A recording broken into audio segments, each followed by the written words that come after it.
विधान परिषदेची आमदारकी घेतल्यानंतर पहिल्यांदा बीडमध्ये आला. खरं तर आपण सांगितलं होतं की कुठल्याही स्वरूपाचं स्वागत घ्यायचं नाही, पण आपण बघतो की मागच्या 2 तासामध्ये किती गर्दी होते. पण लोक पथ्य पाळायचा प्रयत्न करतायत. 4-5% लोकांना कळत नाही, अगदी ग्रामीण भागातल्या महिलांना एवढं लक्षात येत नाही की ते ओवाळतायत, कुंकू लावतायत, तर ते आपल्याकडे मान असतो सवाष्णीचा. आणि फुलं आम्ही भगवान बाबांच्या मूर्तीवर उधळले. इथे पण आम्ही जगन्नारायण महाराजांच्या इथे मोठा एक हार अर्पण केला, महाराजांचं स्वागत केलं इथे. तर आम्ही सत्कार स्वीकारायचा नाहीच, पण इथलं नारायणगडावरचा सत्कार हा आशीर्वाद आहे आणि त्यामुळे आशीर्वाद रूपाने तो मी स्वीकारलाय. लोकांचा उत्साह साहजिक असणार आहे. 6,75,000 मतं मला लोकसभेला मिळालेली आहेत. त्यामुळे ते आणि ज्यांना मतं आपण नाही दिली याचं वाईट वाटतं ते सगळेच आनंदित आहेत. पण लोकसभा निवडणुकीचा निकाल तर लागला, 6,75,000 मतं मिळाली, पण आता विधानसभा फार जवळ दिसते. तर आहे ना, माझंही लक्ष विधानसभेकडे. मंत्रीपद तुम्हाला मिळण्याची जी आहे ती शक्यता मोठ्या प्रमाणात आहे. समर्थकांची इच्छा देखील आहे. काय नेमके संकेत तुमच्या पक्षाकडून? आता मला पुढच्या कुठल्याही निर्णयात कधी काय होणार याच्याबद्दल काही कल्पना असायचं कारण नाही, कारण त्या बद्दलची कुठलीही चर्चा माझ्या समोर झालेली नाही. आता जे आनंद लोकांच्या चेहऱ्यावर मला दिसतोय ते की आमच्या ताईंना काहीतरी मिळालेलं आहे ह्याचा त्यांना आनंद आहे आणि मला सुद्धा त्यांचा आनंद बघून आनंद आहे. तर मी सध्या तरी तिकडे माझं लक्षच फोकस नाही केलं ह्याच्या पुढच्या गोष्टीकडे. माझं लक्ष पूर्णतः नक्कीच आता विधानसभेच्या निवडणुकीकडे असणार आहे. बघू आता काय काय घटना घडतात पुढच्या काळामध्ये. दरवेळी 2 पक्ष एकत्र येऊन निवडणूक व्हायची, भाजपा शिवसेना असेल किंवा राष्ट्रवादी असेल काँग्रेस असेल. यावेळेस मात्र 3 पक्ष आहेत सोबत, भाजपा शिवसेना आणि राष्ट्रवादी देखील आहे तुमच्यासोबत. इच्छुक फार मोठ्या संख्येने आहेत. कसा एकंदरीत याचा आता मी तुम्हाला एक सांगते की जेव्हा भारतीय जनता पार्टीचं 19 मध्ये आम्हाला जनादेश मिळाला होता, त्याच्यानंतर जे सरकार स्थापन झालं होतं तेच 3 पक्षाचं झालं होतं मुळात. तर ते तिथेच 3 पक्ष एकत्र आले होते आणि त्यांचं सरकार स्थापन झालं होतं. त्याच्यानंतर साहजिक आहे आता आमचं सरकार स्थापन आहे, महायुतीचं सरकार आहे.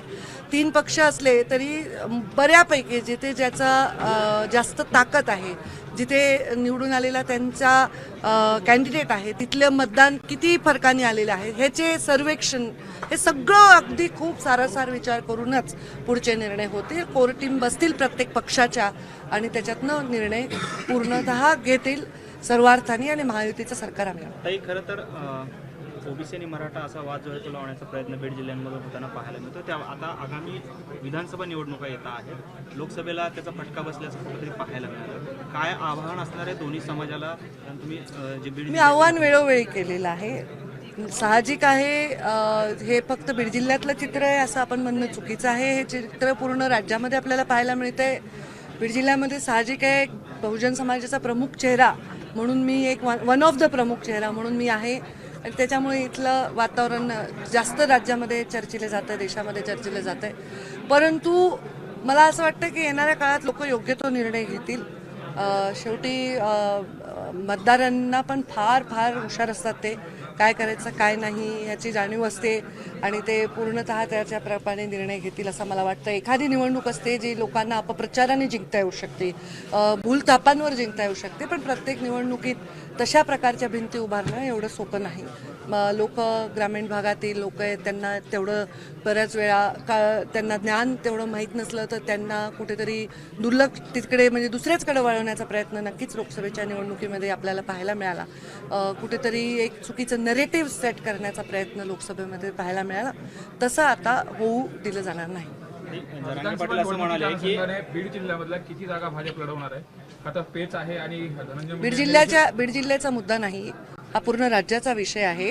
त्यामुळे पूर्ण राज्याच्या कोर कमिटीमधले लोक बसतील, त्याच्यात मी पण आहे आणि ठरवतील, प्रमुख नेते ठरवतील. दिल्लीमध्ये तो फायनल आम्ही काय ठरवलं हे जाईल आणि मग ते त्याच्यावर शिक्कामोर्तब करतील. त्यामुळे आत्ता कोण किती जागा लढवणार, कोणती जागा लढणार याच्यावर कोणी भाष्य करणं हे प्री मॅच्युअर आहे. धनंजय पाटील असं म्हणाले की धनंजय मुंडे असतील किंवा पंकजाताई, दादागिरी जास्त दिवस चालत नाही आणि आपण तो स्वभाव बदलावा असं ते जरांगे पाटील म्हणतायत. कसं याकडे पाहता? तुम्ही कसं पाहताय? मी 5 वर्ष या जिल्ह्याचे पालकमंत्री राहिले, एवढी सुद्धा घटना या जिल्ह्यामध्ये कधी घडलेली नाही. त्यामुळं माझ्याविषयी सन्मान आहे सर्व समाजाच्या मनामध्ये. त्यांच्या मनाला कुठेतरी वेगळीकडे वळवण्याचा प्रयत्न जरी झाला तरी माझ्याविषयी विश्वास आणि सन्मान आणि माझा विकास डोळ्यांनी लोकांनी पाहिलेला आहे. त्यामुळे अशा काहीतरी चर्चा ज्यांना म्हणजे आता हा अनुभव असतो, राजकारण, मंत्रीपद, आमदारकी, खासदारकी या अनुभवातून गेलेला व्यक्ती आणि याच्यावर बोलणार ह्याच्यामध्ये फरकच आहे. तुम्ही बीडमध्ये घर घेणार म्हटलं होता लोकसभा निवडणुकीमध्ये. आता मी पडले ना. आता घर घेणार आहे. संपर्क कमी झाला होता असं मान्य केलं होतं. असं काही मी मान्य केलं नाही, काही पण तुम्ही बोलू नका. लोकसभेला तुमचा निसटता पराभव झालाय, मात्र सोबत असणाऱ्यांनी तुमच्या विरुद्ध काम केले तर पुढे आले, याच्यावर आपली कुठलीच प्रतिक्रिया आलेली नाही. कसं बघता? याच्यावर प्रतिक्रिया द्यायच्या नसतात. एबीपी माझा, उघडा डोळे बघा नीट.